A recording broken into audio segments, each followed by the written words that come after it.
Singer Asha Bhosle,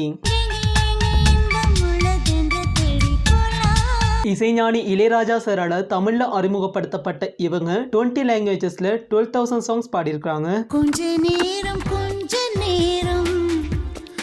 அப்படி singer Asha Bhosle தமிழ்ல பாடி கொடுத்த சாங்ஸ் பார்க்கலாம் வாங்க. ஏஆர் ரஹ்மான் கம்போசிஷன்ல அலைப்பாயுதே மூவில சூப்பரான சாங். இளையராஜா சார் மியூசிக்ல தான் மோஸ்ட் ஆஃப் தி சாங்ஸ் இருக்குது. எங்க ஒரு பாட்டுக்காரன் மூவில கியூட்டான சாங். மீரா மூவில பியூட்டிஃபுல்லான சாங். சேதுபதி ஐபிஎஸ் மூவில ஃபென்டாஸ்டிக்கான சாங். ஹேராம் மூவில பெஸ்டான சாங். நான் சொன்னதே சட்டம் மூவில சூப்பரான சாங்.